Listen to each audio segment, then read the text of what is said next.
Hello friends, welcome back to my channel Shiva lecturer. मैं Shiva sir आप सभी का हार्दिक स्वागत करता हूं। तो फ्रेंड्स, मैं आज आप लोगों को पढ़ाने वाला हूं यूज ऑफ कैन, यानी कि कैन का प्रयोग। तो पॉजिटिव सेंटेंस में आप देखिए, आप कोई भी टेंस पढ़ते हैं या सेंटेंस पढ़ते हैं या कोई भी यूज पढ़ते हैं किसी का, तो उसमें आप पहले पॉजिटिव यानी कि सेंटेंसेस बजाते हैं। तो ये आपका पॉजिटिव सेंटेंस है, यानी कि पहला सेंटेंस। तो पहले सेंटेंस का पहले नियम यानी कि रूल नंबर 1। तो आप देख सकते हैं कि लिखा हुआ है कैन का अर्थ है सकना, जैसा कि उपरोक्त वाक्य से स्पष्ट है, यानी कि उपरोक्त वाक्य से स्पष्ट है। तो अब नोट में आप देख सकते हैं, हिंदी में सकना को हम इंग्लिश में कैन के रूप में कई प्रकार से प्रयोग कर सकते हैं, यानी कि कई भी प्रकारों से हम कैन को इंग्लिश में सकना को कैन कई प्रकार में कह सकते हैं।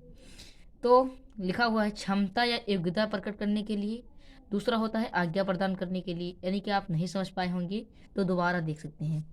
हिंदी में सकना को हम इंग्लिश में कैन के रूप में कई प्रकार से प्रयोग कर सकते हैं, यानी कि इन दो प्रयोग के प्रकार से आप कर सकते हैं।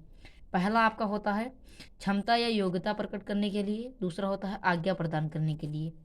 तो अब रूल देखते हैं। तो रूल नंबर 2 है, ये तो आपका सेंटेंस बनाने के लिए है।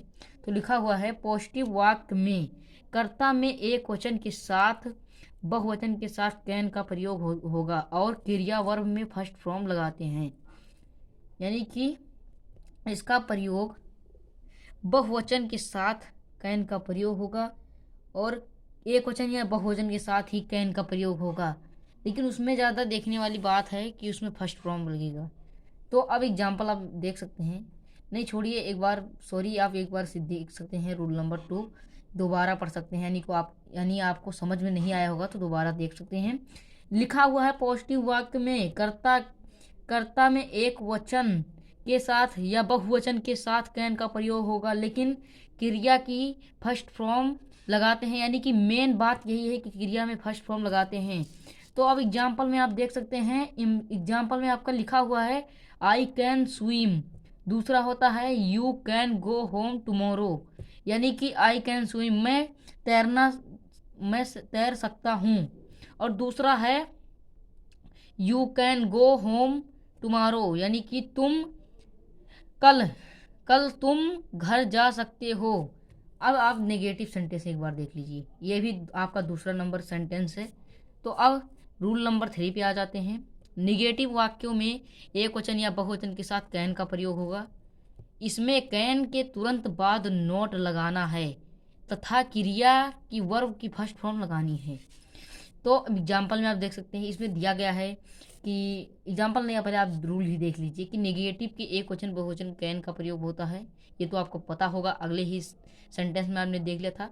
अब कैन के साथ ही सबसे मेन बात, सबसे इंपॉर्टेंट बात अभी रख लीजिए अपने दिमाग में कि कैन के तुरंत बाद नोट लगाना है, यानी कि कैन के तुरंत बाद, कैन के जैसे कैन आपने लगाया तो उसके दूसरे ओर, मतलब कि उसके तुरंत बाद आपको नोट लगा देना है और क्रिया की फर्स्ट फॉर्म लगाएंगे, वही वाली बात है। लेकिन बस इसमें मेन बात यही है कि निगेटिव है तो ये कैन के तुरंत बाद नोट लगाना है आपको। अब देख सकते हैं एग्जाम्पल में आप कि एग्जाम्पल में पहला है आपका children can not swim, can के तुरंत बाद यहाँ पर नोट लग गया आपका, कैन के तुरंत बाद नोट लग जाए वही आपका नेगेटिव सेंटेंस कैन का होगा। यानी कि आप निगाह में धर लीजिए कि नेगेटिव सेंटेंस में कैन के तुरंत बाद नोट लगते हैं। दूसरा वाला है he can not go home, आप इसको एक साथ में लिख सकते हैं या अलग अलग भी लिख सकते हैं, लेकिन ज़्यादा इंपॉर्टेंट होता है एक साथ आप लिखिए, he can not go home. ये अब आपका ये निगेटिव सेंटेंस हो गया। अब है आपका इंट्रोगेटिव सेंटेंस, प्रश्नवाचक वाक्य। रूल नंबर 4 है आपका इंट्रोगेटिव वाक्यों में कैन पहले लगाते हैं, कर्ता में क्रिया की पहली अवस्था फर्स्ट फॉर्म लगाते हैं। एग्जाम्पल में आपका है कैन ही स्विम, दूसरा है can he go home now, how can you run. आप नहीं देख पाए हैं तो एक बार फिर से आपको दोबारा बता सकता हूँ। तो आप देख सकते हैं इंट्रोगेटिव वाक्यों में कैन पहले लगाते हैं तथा कर्ता में क्रिया की पहली अवस्था का प्रयोग होता है, यानी कि फर्स्ट फॉर्म लगाते हैं। तो अब एग्जाम्पल में देखिए, एक बार फिर से समझ लीजिए, इंट्रोगेटिव में जो कैन होता है वो पहले लगता है, यानी कि स्नो टाइप। देखिए इंट्रोगेटिव में दो टाइप होते हैं, एक एसनो टाइप होता है, W H type. W H type में व्हाट, हु, व्हेन ये सब आ जाता है, और एसनो टाइप में आपका जो है क्या पहले आ जाता है। और जो डब्ल्यू एच टाइप में होता है उसमें बीच में कोई अक्षर आ जाए इंट्रोगेटिव में, तो आपका डब्ल्यू एच टाइप हो जाएगा। और जो पहले आपका आ जाए क्या, तो वो आपका कैन आपका एस्नो टाइप होगा। तो एस्नो टाइप में आपको पता होगा पहले के लिए कैन लगते हैं, इसमें पहले क्या आ जाएगा, तो क्या कैन को जो इसमें हेल्पिंग वर्ब होता है जिसका, वो पहले लग जाते हैं। ये आपको पता होगा, लेकिन नहीं पता होगा तो आप देख सकते हैं। तो दूसरा नंबर है can he go home now, can he swim. तो वह क्या वह तैर सकता है, ये आपकी मीनिंग हुई, क्या वह तैर सकता है। तो क्या को हेल्पिंग वर्ब से लाकर यहाँ पर सकता को पहले धर दिया है, यानी कि कैन को पहले रख दिया है, और ही मिस होता है वह, और स्विम मिस तैर या तैरना। तो इसमें हो गया क्या वह तैर सकता है।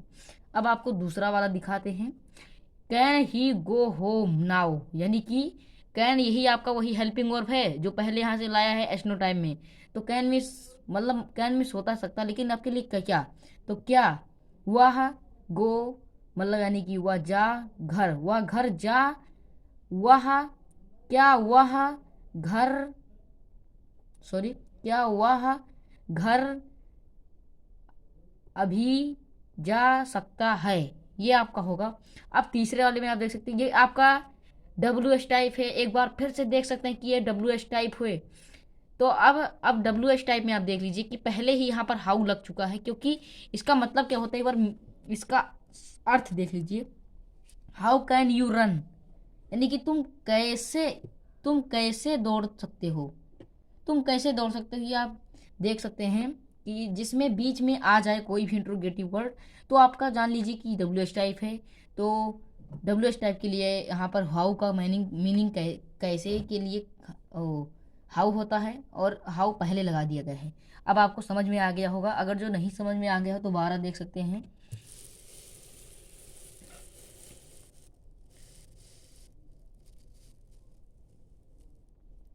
नियम यहाँ पर बता दिया गया है, नियम को कि नियम के अनुसार चलना है। एक बार वीडियो को दोबारा देख सकते हैं कि कैन का अर्थ सकना है, जैसे कि उपरोक्त वाक्यों में स्पष्ट है, ये सब वाक्य में आपका स्पष्ट है। तो हिंदी में सकना को हम इंग्लिश में कैन के रूप में कई प्रकार से प्रयोग कर सकते हैं, यानी कि इन दो प्रकार के प्रयोग से, पहला क्षमता या योग्यता प्रकट करने के लिए, दूसरा होता है आज्ञा प्रदान करने के लिए। तो अब रूल नंबर जाते हैं रूल पर, यानी कि यहाँ पर अनुवाद के नियम हो गए। यहाँ से आपको अनुवाद करना है, यानी कि ट्रांसलेट करना है। तो देख सकते हैं रूल नंबर दूसरा, पॉजिटिव वाक्यों में कर्ता में एक वचन के साथ बहुवचन के साथ, यानी कि बहुवचन या एक वचन के साथ कैन का प्रयोग होगा। ये आपको पहले भी पता होगा, लेकिन दोबारा देख सकते हैं। क्रिया में फर्स्ट फॉर्म लगाते हैं, ये तो लगते ही हैं। तो इसमें साधारण वाक्य आपका पॉजिटिव सेंटेंस है। तो अब एग्जाम्पल में आप देख सकते हैं, I can swim, you can go home tomorrow. अब निगेटिव सेंटेंस दूसरा नंबर सेंटेंस आ गया, रूल नंबर 3, यानी कि 3 आपका रूल नंबर है। नेगेटिव वाक्यों में एक वचन या बहुवचन के साथ कैन का प्रयोग होगा। इसमें कैन के तुरंत बाद नोट लगाना है तथा क्रिया वर्ब की फर्स्ट फॉर्म लगानी है, यानी कि पहली अवस्था लगानी है। तो एग्जाम्पल में देख सकते हैं, चिल्ड्रन कैन नॉट स्विम, यानी कि यहाँ पर तुरंत बाद लगा हुआ है नॉट। और दूसरा होगा he can go home, can not go home, फिर यहाँ देख सकते हैं दूसरे नंबर पे ही लगा हुआ है।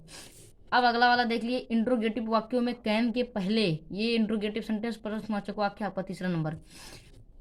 इंट्रोगेटिव वाक्यों में कैन पहले लगाते हैं, कर्ता में क्रिया की पहली अवस्था फॉर्म लगाते हैं, यानी कि फर्स्ट फॉर्म लगाते हैं। अब आपका example, can he swim, can he go home now, how can you run, ये आपको पहले पता होगा, इसका अर्थ मैंने बता दिया है। तो फ्रेंड्स, इस चैनल को जरूर सब्सक्राइब कीजिएगा, सीवा लेक्चरर, और आपको 4 विषयों की जानकारी इसमें मिल सकती है। अगर जो आपको 4 विषय पढ़ना होगा तो हमारे इस चैनल पर देख सकते हैं, सीवा लेक्चरर। तो 4 विषय कौन कौन से हैं ये भी आपको मैं बता सकता हूँ। पहला आपका होगा ग्रामर, और दूसरा आपका होगा हिंदी, तीसरा आपका होगा जीके, और चौथा आपका होगा साइंस। इन चारों विषयों को हमारे इस चैनल पर पढ़ाया जाता है, देख सकते हैं। एक बार दोबारा देख सकते हैं कि ग्रामर, इंग्लिश, जीके, साइंस, चारों विषयों को पढ़ाते हैं हम। और अगर जो इन चारों विषयों की जानकारी लेनी होगी तो हमारे चैनल पर आ जाना, शिवा लेक्चरर।